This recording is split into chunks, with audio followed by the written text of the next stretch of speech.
Hey everybody, and welcome back to another episode of the Life Raft Physical Security Podcast. I'm your host, Robert Value, and today my guest is Chuck Andrews, founder of Friends of Chuck and the #1 influencer in the security industry.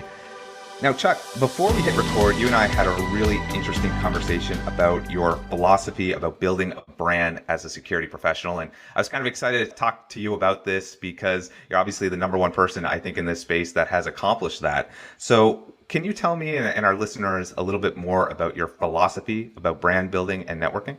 Yeah, so Robert, great to be here. Listen, Friends of Chuck is something I developed as a result of at the suggestion of some great friends in the industry. And look, the philosophy is built around exactly that, friends.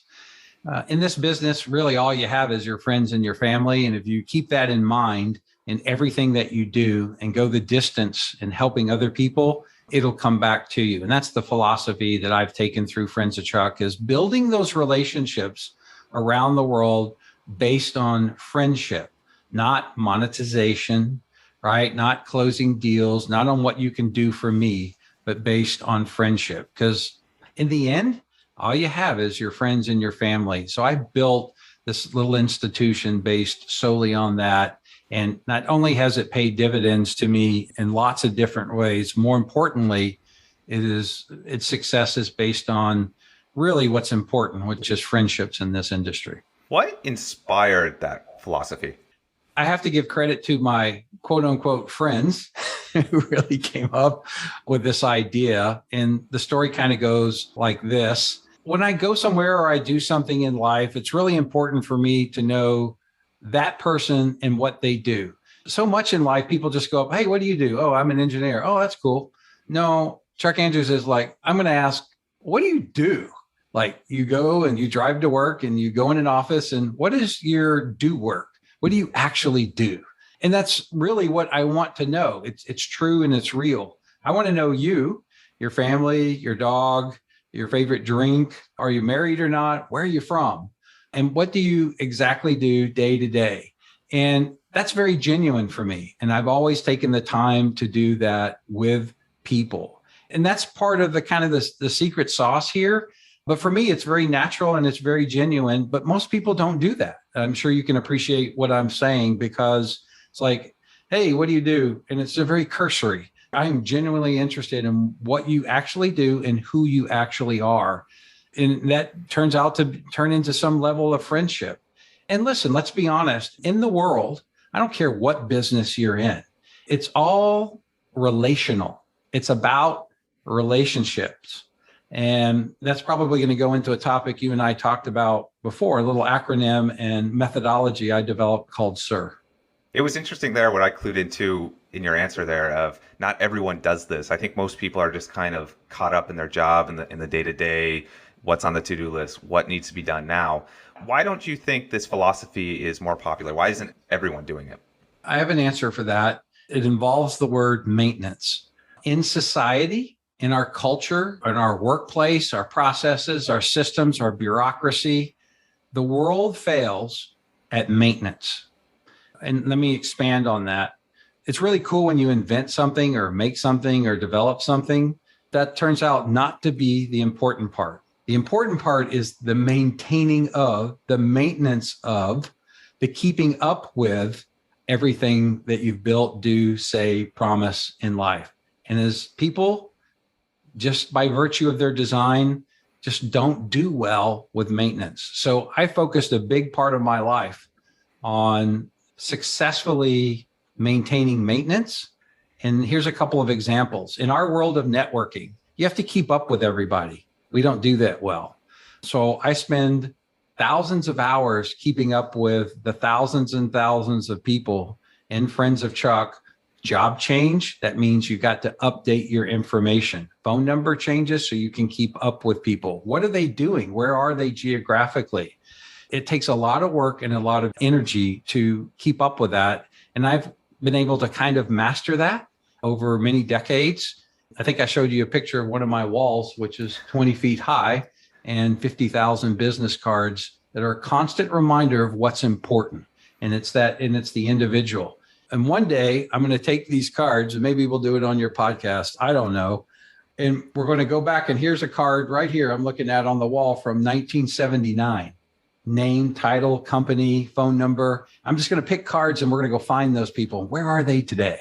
You had the LinkedIn connections before the LinkedIn site was built. I like that. That's a really, I guess it was LinkedIn before it was LinkedIn right here on the wall. But yeah, ultimately the maintenance piece I've been able to master. And look, there's no big secret to it. You just have to do it. And it's tough, right? If repairs on your house, changing out air filters, making sure your caulking's not leaking in your windows. These are all maintenance things. And people just don't do it well. I keep up a very tight calendar on reminders of doing things because I know I won't remember it. So you have to write it down in a process, procedure, and policy. And I've kind of built my own domestic version of that. Hope that answers your question. Now, it was interesting that you mentioned maintenance. Just a friend of mine was telling me a story about a relative that she had. And this relative would only get in touch when he needed something. Those family relatives weren't always there. They were kind of tired of it. Whereas like, just ask me once in a while how I'm doing, what I'm up to. And then maybe I'd be more interested in talking to you. Maybe you could be more human. There's an interesting thought, right? So in terms of making this maintenance investment, what results has that given you over the course of your career? So this is return dividends, most importantly on the human side, relationships. I get to meet some really cool people and get to go to really cool places and get to do some really neat things that as a result of this philosophy that others probably won't get the chance to do. My world is pretty crazy as a result of building genuine relationships with people. And look, just to continue what I was saying earlier, people buy from people based on relationships. Now, listen, you still have to have a good product and a good team, quality, and those boxes have to be checked. But ultimately, people buy, and maybe I should say do business with people they trust and have credibility. This is very human.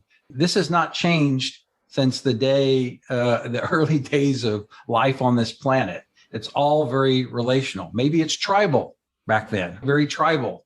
In the world of business, I don't care what you do, it's still going to boil down to the people that are genuine and the trust. And listen, I don't do business with people unless I can bring value. I put myself in their shoes and I turn down more than I take on because I can't bring value. As it turns out, by saying that and being transparent, I just created more value. Who do you think they're going to call? And this happens all the time with me around the world. ISC East in New York last month, Discovery Channel asked me to come and do an episode with them on security conferences. And the reason why they did that is because they did their own search on like, who's the most influential guy in the security world? It turned out to be me.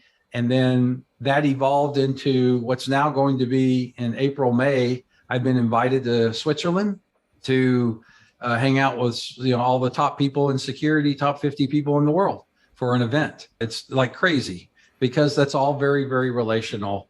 You have to go the distance with people and follow up with maintenance. You have to return phone calls. You have to return emails. You have to return LinkedIn messages. And to answer your question, bottom line, I can make a phone call today to someone I haven't talked to in 3 years, and I will pick up right where I left off. That's the benefit to answer your question.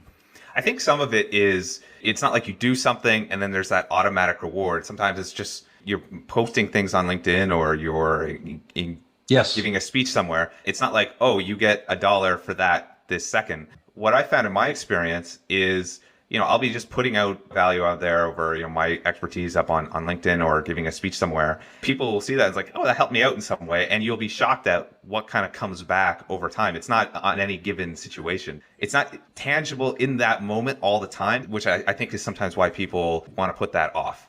So when you say put that off, you mean as in not follow up? Not follow up or just engaging in all these kind of activities to begin with, right? There's always something that's super urgent. Whereas when you're making that investment, the payoff could be months or weeks or years down the road. So I call that filling the pipe. Keep the pipe full, but the drip rate on the pipe, what you want is consistency. 1 drip a minute, once a month, twice a month, 5 times a month, but you fill it out with an expectation of, 3 years. So over the course of the next 3 years, those people will eventually call you. I mean, I will tell you that I gave somebody my business card, and had one phone conversation with them in follow-up. 2 years later, that turned into $400,000. I have no expectation. I was there. I helped them. Then they offered and said, hey, Chuck, you're the guy and we need you. This is sole sourced. Can you do this? And I said, a lot of people are motivated by the amount of money, right? And that's not the case for me. 33% of my time, I'm helping people. 33% of my life is spent mentoring people, helping people, giving them feedback on what to do with a P&L on a company or an acquisition. But I know all that will come full circle, and I'm not looking for that to be monetized. I'm looking for that, let's just say, relational dollars and cents, if you will. And the value comes back to humanity. And in terms of do it for the right reasons without expectation of return, and it will come back to you tenfold. And if it doesn't, it still comes back to you tenfold because you did the right thing. And that's the philosophy that I've used over the years with Friends of Chuck. There's a lot of things in there that I kind of wanted to unpack. The first keyword there that I really like was filling the pipe. So I guess if I was a listener, I'd be thinking right away, like, okay, that sounds great, but how do I actually get started? I can think of a billion things that I could do with regards to networking, but where would you suggest people get started, or what kind of practical things can they do to implement this? So I implemented a methodology, philosophy, kind of copyrighted service mark acronym called SIR. So is it okay to talk about this? Yeah, let's jump into that. All right, let's get into it so we can apply it and people can walk away with some action items on your show. So SIR is an acronym for strategy, intelligence, and relationships. And that's what our world very much is about. So let's talk about that in terms of SIR and applying it. So strategy. So when we're talking about strategy, we're talking about building a campaign on what's the best way based on the individual, the request, the relationship, the situation, the opportunity, requests for proposal, RFPs. You can apply this.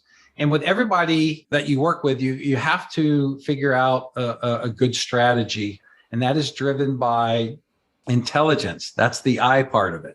So intelligence is the part where you're networking with people and you're gathering information and sharing what's going on in the world, what's going on in this space, what's going on with this technology. So you have that as an input value. And the last piece of that is the relationships. So all those people that you've on LinkedIn with, you have a business card with, right? So the totality of that helps you accomplish what you're asking here. So let's break it down on the strategy part. Literally, you want to write down on a piece of paper exactly how you're going to approach that person or individual or project. And that's going to be driven by your relationships and the intel that you have to work with. So let's break it down a little bit further. Some people require a direct approach, and some people require maybe it's a backdoor or indirect, if you will. Both can be equally successful, but you have to figure out, are you overt or are you diplomatic and covert about making the approach based on what it is you want together? So you got to put a good strategy together. I'm aware of people and salespeople and biz dev people that just send 1,000 emails to you and eventually they get turned off. Wrong strategy. It didn't work for that person. And then there's other people where, volume, awareness, it does work. You have to figure out and be sensitive and diplomatic as to what is working and not working. That's just a very simple example. Now, all of that was driven by the intelligence that you get. Look, if you don't go out and talk to people and network with people, both in the digital world and the physical world, you're not going to be very successful at this business. There's 10 people I can think of who are people like me, who have relationships and they manage huge multi-million-dollar accounts. They have tons of friends. They're well-trusted, well-liked human beings. And that's all about the last part of that R, which is relationships, building those relationships. On the relationship side, I'm still old school. I use a business card and I write on the back of it. And one of the reasons why a business card is still important today, and some people use it digitally, that's good and fine. But when you come home, that's not in front of you. That business card, I'm looking at a stack of them right now, which is actually showing you. Yeah, that's a real business card, by the way. Somebody gave me one. It's a real stack that he's holding up right now. Yeah, right? Here we go. This is like where 6 inches thick. Yeah, exactly. That was somebody for the first time gave me a solid steel metal business card. And the guy goes, I go, man, I have like thousands and thousands of business cards. And I'm looking at this, and you look at this, you can't even bend it. It's solid steel. And he goes, "You'll never forget me." And I said, "Oh man, this is fantastic. You're right. But I don't think I can get through security at TSA with this thing," right? Think about that part of it. But he's right. And here it is, sits on my desk. And my card has been sitting on thousands and thousands of desks around the world. Now, I took it to the next level in terms of relationships and the Friends of Chuck. And everybody has a Friends of Chuck pin and a challenge coin. People in our business love those things. And I just gave them exactly what they wanted as part of that under the Friends of Chuck brand. And look, it's all about Chuck and friends, right? Keywords here, Friends of Chuck. And I played into that in building it. But for me, it's genuine. I want to know about you and what you do and where you're from and who's your family. Like I genuinely want to do. Business is second. I'm interested in developing the relationship. And I would tell you that's part of the success here. And I think there's a lot of people who are doing this that would agree with me. That's really important. And getting businesses to understand this and how biz dev and salespeople work, it's the difference in EBITDA that you can't even begin to understand if you understand EBITDA and, of course, P&L. And like I said, coming back again, a lot of things I'd love to unpack. In terms of, and this circles a bit back into, we were talking about maintenance earlier and how that was a big expenditure of time for a lot of people. What kind of activities do you do for that thing? I mean, I see you all the time on LinkedIn posting interesting stuff, but what do you recommend to your audience? Yeah, here's what I recommend. YOU, be you. Did you see my Christmas video? I did. That was quite amusing. You tell people what it was. Give your impression and then I was just shocked when I saw the picture and Chuck was dressed up in this big red costume and I hadn't seen anything like that. Everyone on LinkedIn is in the suit and tie generally the entire time. And then there's this Chuck in this huge costume and I'm like, what is it? I hadn't seen anything like that before. Right. Reading the poem. People want you to be you. And so on the R part of relationships, be who you are. Now look, I'm a cowboy, I'm a hippie, I'm an intellect, I'm a geek, I'm an academic. I am all those things. And I have no qualms of sharing that with you. And people who, look, I'm pretty genuine and authentic, no bullshit, right? I'm just being me, having a good time. And that adheres back to the philosophy. And we haven't got into that at Friends of Chuck, right? And this is really critical. And I ask everybody to adopt this, like dream big.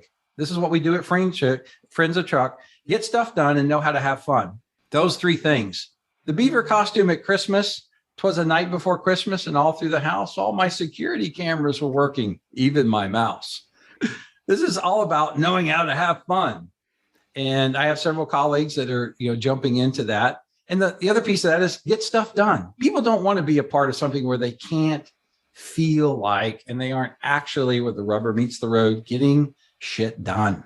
This is why we exist. Human beings, human being. And then dream big. Think small, be small. Think big, be big, right? And that's part of the philosophy. And look, there were thousands and thousands and thousands of views on that as part of it. And some people are going, Chuck, whoa. And you said the keyword was shock. So just being who I am, shock and awe is part of that. People know me as a Texas guy, and I am a Texas guy, but I'm also part Willie Nelson. That's what I have to tell people. Do you have any advice for anyone that's trying to figure out their own brand? Because I say, okay, you're Texan, you're larger than life, you have that going on. But if I'm just, an ordinary dude or duette sitting at my desk, how would I identify that brand for myself? So you got to figure out who you are, but it's really easy. First off, you're your own barrier to success. And people aren't willing, like me, to put it out there because there's some fear that goes, right? Nobody wants to be rejected. And there's still some people out there that, go like, that's crazy, right? Okay, that's good. That's fine. But it seems to be working real well for me, right? But you got to get over the hump of the fear factor. So in the words of Nike, just do it. You don't go try. It's like the fear of public speaking. I had to break through all that till I could speak before 5,000, 10,000 people in life, right? So death and divorce and public speaking, you got to get over that hump. So just go do it and figure out who's your identity? What do you align with in life, right? If it's important to you, you don't have to do this, but if it's something you want to build around your brand, then dream big about it. Make sure you're actually getting stuff on and bringing value in life at everything you do. And you have to incorporate fun. So make sure you use those 3 Friends of Chuck pieces of philosophy when you go out there and do that. I've seen more people actually do it, and I'm mentoring a lot of them and helping them, with different pieces of philosophy. The fear part is something I thought was very interesting there. I think in some ways we're very focused on getting that rejection, getting laughed at. And that's the very obvious risk that we kind of see. But the hidden risk that we don't often think about is there's also the risk to blending in and no one paying attention to you at all. If you're just kind of in the background, that also limits your opportunities. I mean, you've done a lot more interesting things by being willing to stand out than sitting in the background and just being like everybody else. I can't keep my mouth shut, to be honest. It wouldn't happen anyway. It wouldn't. People who know me, right? I have to hold back a lot on my opinions on things. I really do, because I don't want to be part of the noise. I want to differentiate what I have to say, and I want it to be meaningful to people.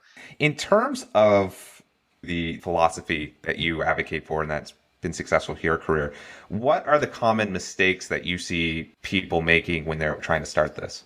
So mistakes, that's what I hear you asking about. Mm-hmm. Again, I'm going to go back to maintenance. They do not follow up with people. They don't answer their emails. They don't answer their phone calls. They don't respond to their text messages. I see huge error in that. And I have long-term colleagues, and their reputation is they don't respond to stuff. That's a huge mistake. If you promise somebody something, you better follow up with it. That goes back to the R part of it, which is the relational part of it. You have to keep up. So that's a huge mistake people don't do, is they don't follow up. Another mistake, I call it carpe diem.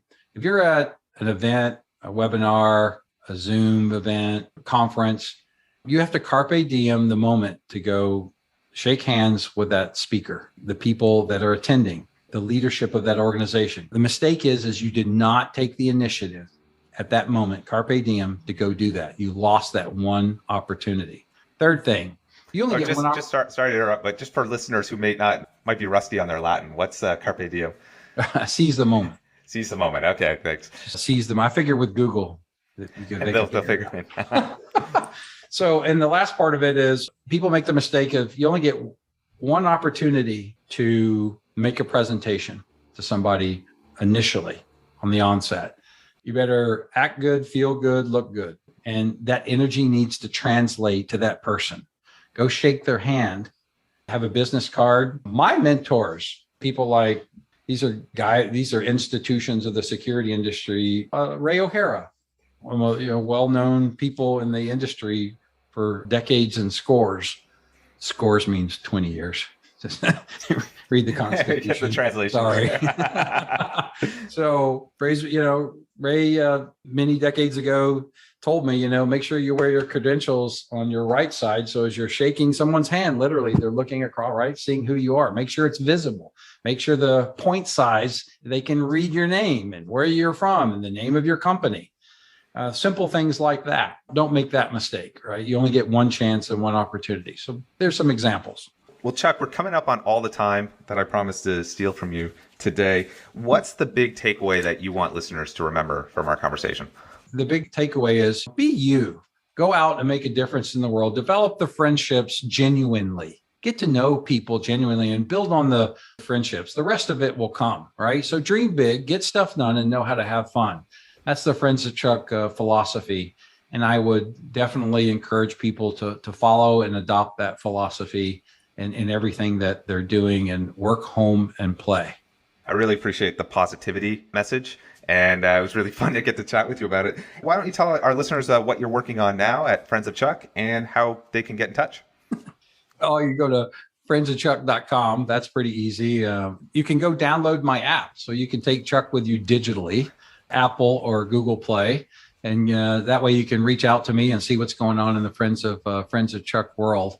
And our email and all our contact information is on there. Look, find me on LinkedIn. That's the best thing to do. He's very easy to find on LinkedIn, folks. Hey, it's all about knowing how to have fun, right? Yeah. All right, Chuck, thanks for joining me today. Yeah, thank you. Have a great weekend. Again, that was Chuck Andrews, founder of Friends of Chuck and the #1 influencer in the security industry. That's a wrap for this week. Never miss an episode by hammering that subscribe button on Apple, Spotify, or wherever else you listen to your podcast. And if you'd like more insights on building a successful threat intelligence program, check out our website at liferafinc.com. That's liferafinc.com. And I hope you tune in next time.